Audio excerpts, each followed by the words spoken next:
So yes, my talk is about being present, being right here, right now. And to that, I'll start with something lighthearted. A Zen monk goes up to a hot dog vendor, and he says, "Make me one with everything."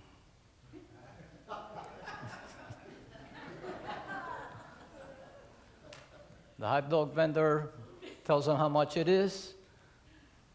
The Zen monk gives him a 20, and then the vendor just keeps doing his thing. And the Zen monk is like, "Aren't you going to give me change?" And the hot dog vendor tells him, "Change comes from within."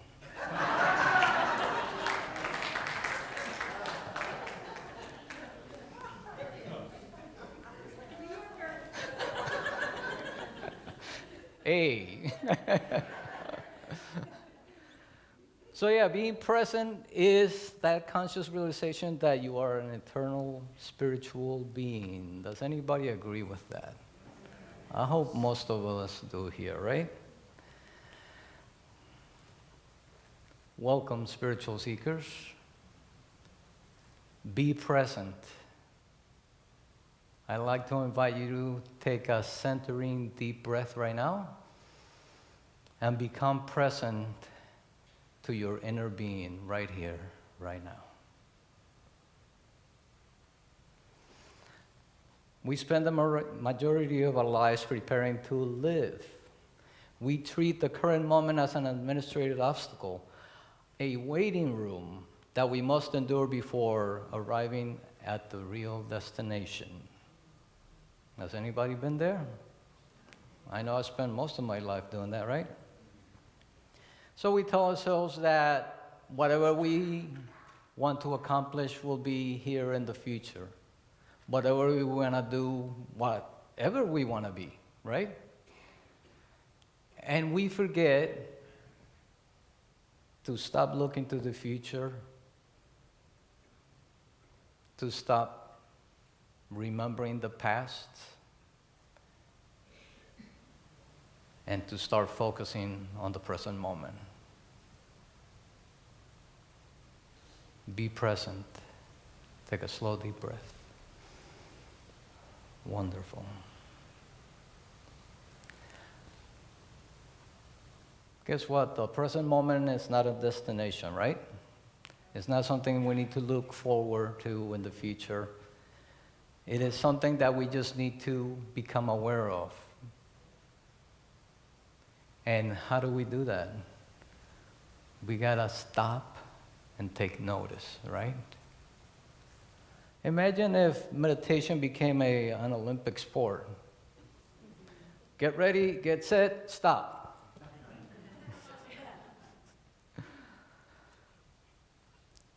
So I've mentioned before about the past and the present and the future. And I'm sure you've all heard it by now also, and not just from me, but there is only one moment. The past does not exist, and neither does the future, right? If you're focusing on the past, you're really thinking about it now, right? If you're worried about the future, you're just projecting some fear into the future. But it's happening right here, right now. Be present. Let's take a deep breath. Wonderful. So to understand presence, I'd like to also quote a Course in Miracles, and I'm sure some of you know of that. And it's the introduction to A Course in Miracles, and I'll try to make sense out of it for you. It begins with, "Nothing real can be threatened, nothing unreal exists. Herein lies the peace of God." Now, some of you might be saying, what in the world does that mean? A Course in Miracles tells us that anything that is not eternal is not real. That makes us, as physical beings that we are, not real, doesn't it? Who likes that? Who wants to hear that? Probably not everybody, right? I want you to consider this. The Course says that what's real is eternal. And what do we normally say is eternal? Anybody? Soul, spirit. What else? God, right? So if God is eternal, does that make us eternal? I hope so, right? Don't we go around saying that we are children of God? Think for yourself, whoever has children. Do you think that your children are lesser than you because you came before them? Right? If anything, we want our children to do more than we did, right? And I know that not every parent is like that. And I'm not going to name names.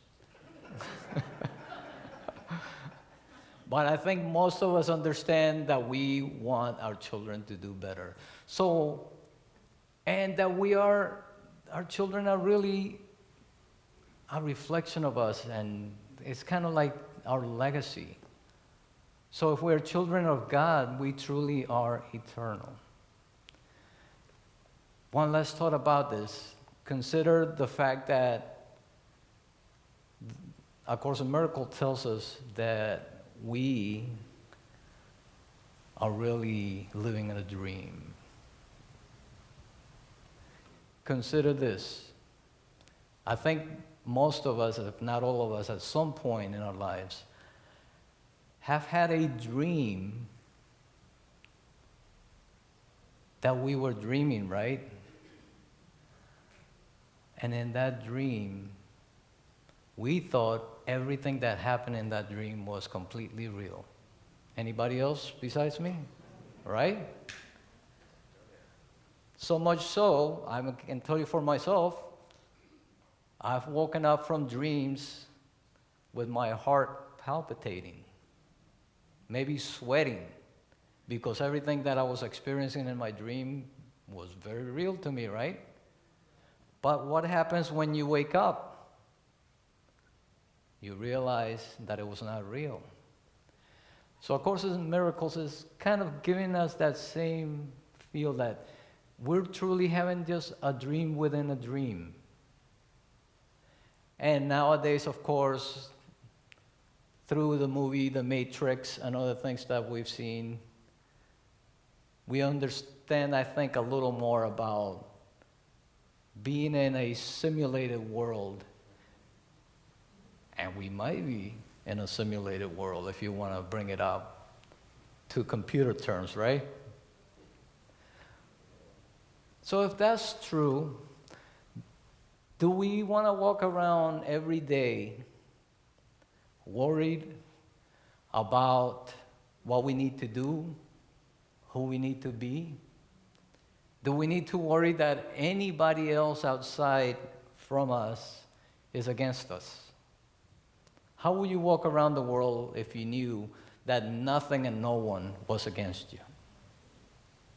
Consider that for a second. I think for starters, you would be relieved, right? A Course in Miracles calls it that holy instant of relief. You walk around more confident, more trusting that whatever is happening in your life, good or bad, is really just experiences that you're having, right? And what do we do with those experiences? For the most part, we're told that we're supposed to learn from them, right? So if you learn from them, you move on, and you do the next thing maybe differently. If you make a choice, who's worried about making choices here daily? I mean, I know I am, right?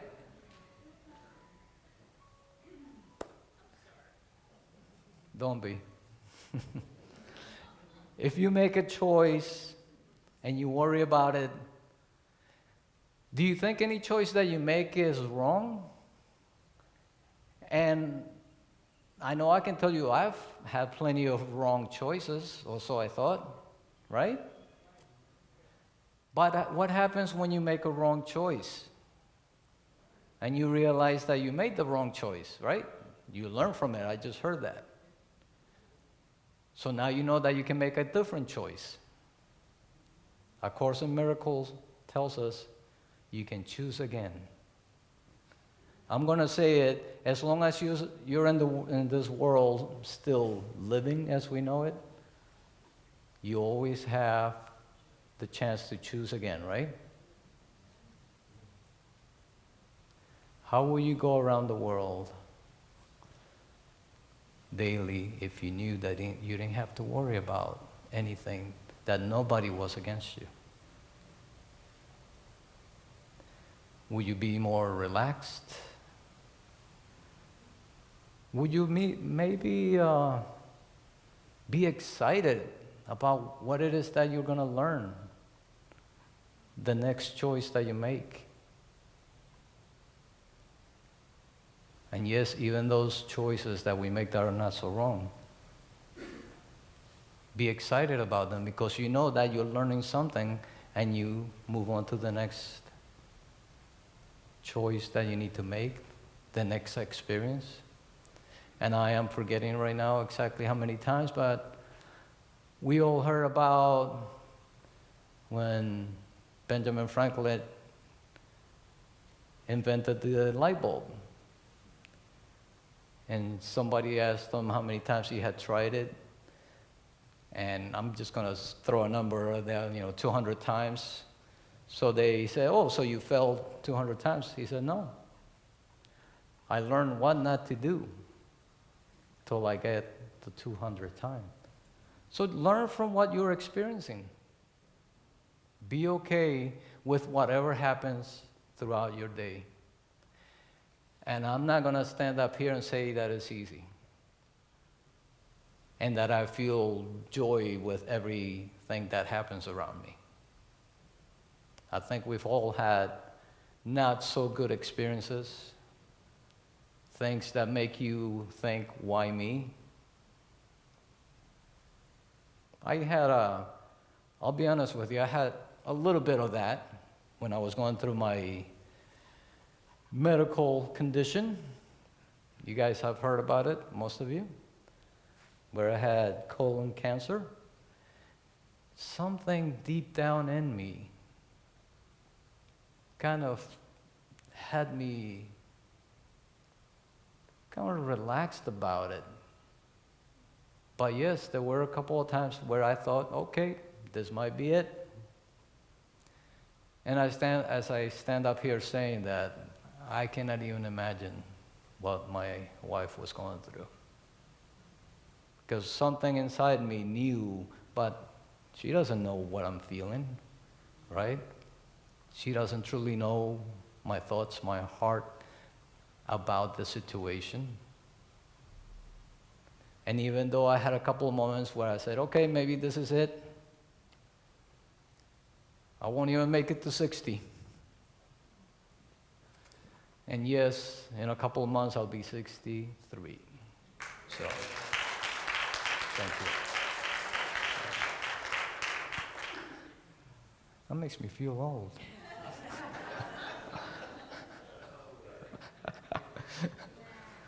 I'm not calling anybody else, it's just me. It's just me.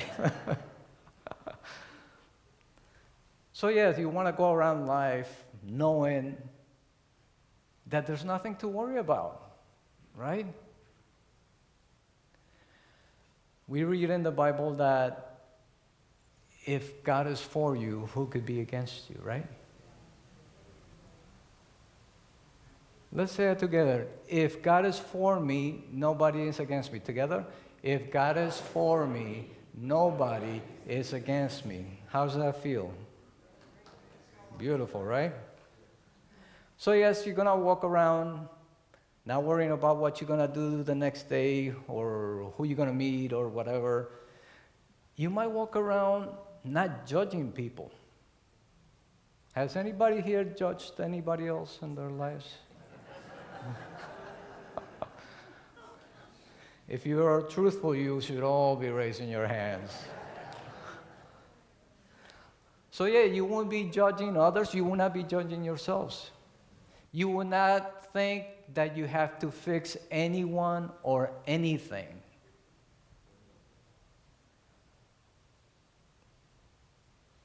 A few years ago when I started ministry and I started speaking, I used to mention about my relationship with my dad as I was growing up and how tough he was with me and how unfair.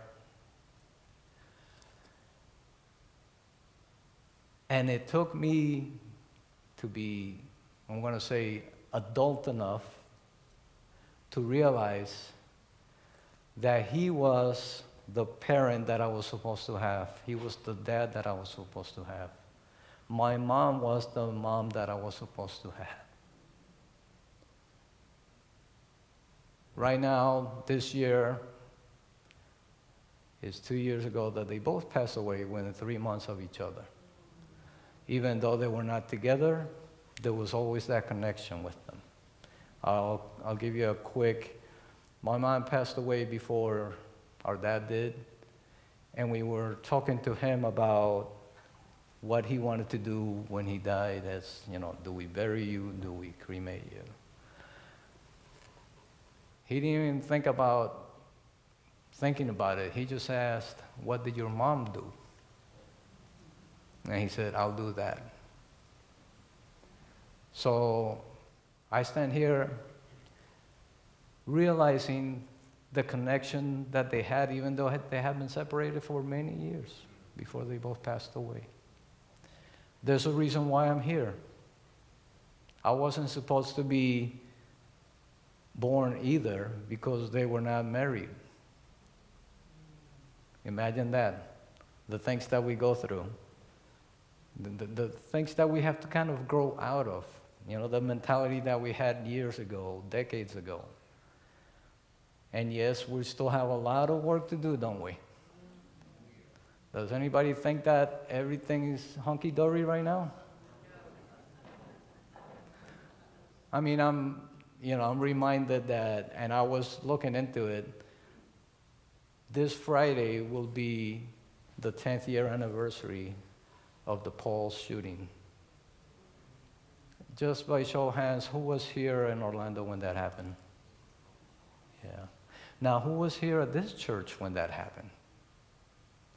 You guys know that we had a beautiful ceremony about that.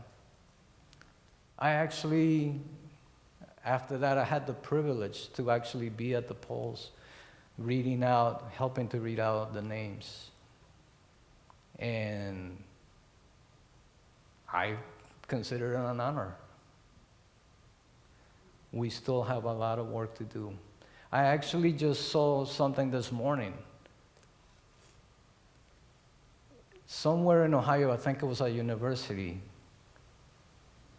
I read it this morning that it just happened, 12 people were killed. Somebody just went in and I think it was a university and started shooting. Killed 12 people, injured a few more. We still have a lot of work to do. So what's next? It starts with each and every one of us. We need to become present. Let's take a slow, deep breath right now. And let's release all those worries. Let's focus on having faith instead of fear. I'd like you to consider, as you inhale faith, and as you exhale that illusion of fear, let it go. Let's do it one more time. Inhale faith, exhale fear.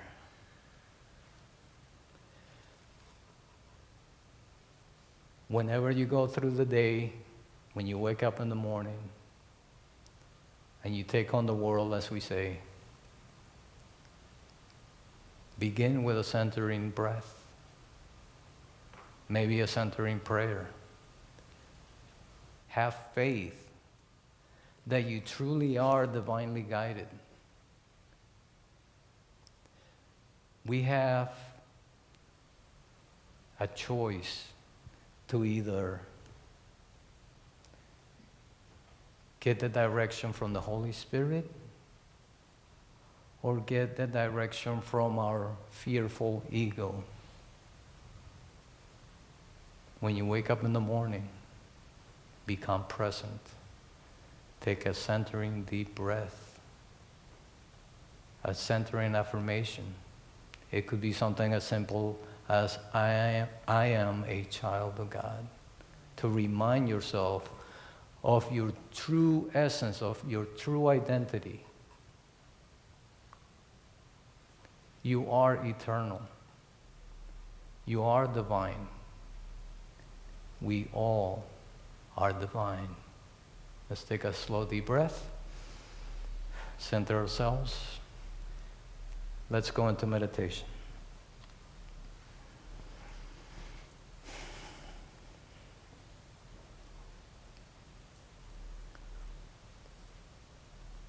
Let's take another slow, centering, deep breath.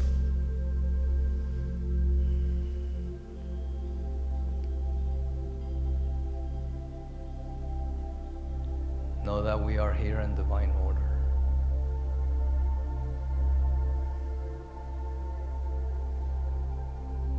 If there's any feelings and any sensations in your body right now, just be aware of them and let them be. Especially if it's any kind of discomfort. Know that this too shall pass.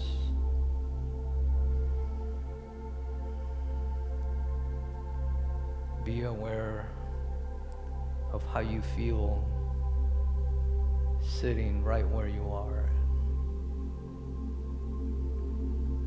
Be present right here, right now.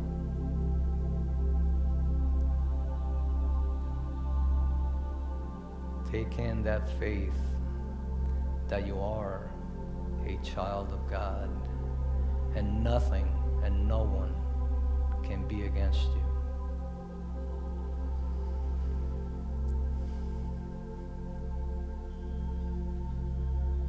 I'd like you to take your attention to your heart and bring something or someone or a place to mind that gives you a feeling of peace, of gratitude, of joy. Don't just think about it, feel into it. Feel that joy, feel that gratitude. Feel that love.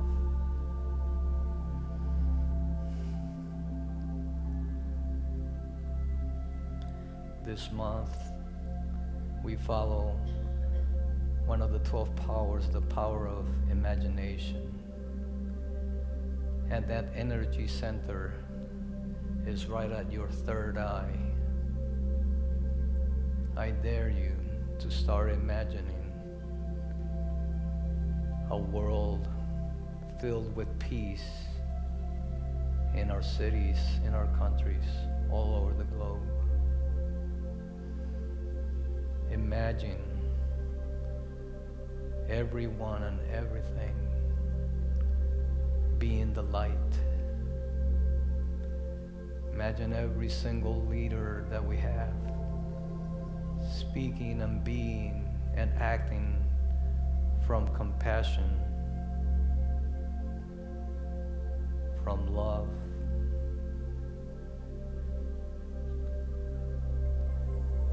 Let's join our energy of compassion, of light, of love with everyone here, and let it flow out around the city, around the country, around the globe. Healing everything that needs to be healed. Loving everything and everyone that needs to be loved.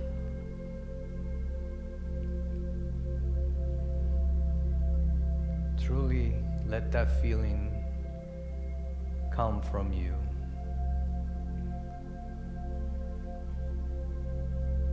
And envelop the whole globe as we go into the silence.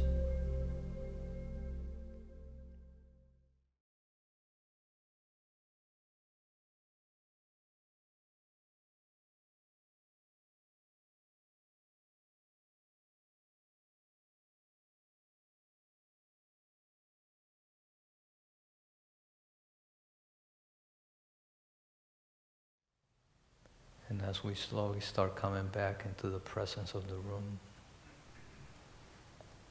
we take those words with us to let it be, to be present, to be presence, to be the light, the love, the compassion that we want to witness in the world. And it starts with us. Focus your faith on the divine. Focus your faith on love. Focus your faith on yourself as you move through the world. We accept this in and through the name and the power of Jesus Christ. And so it is. Amen.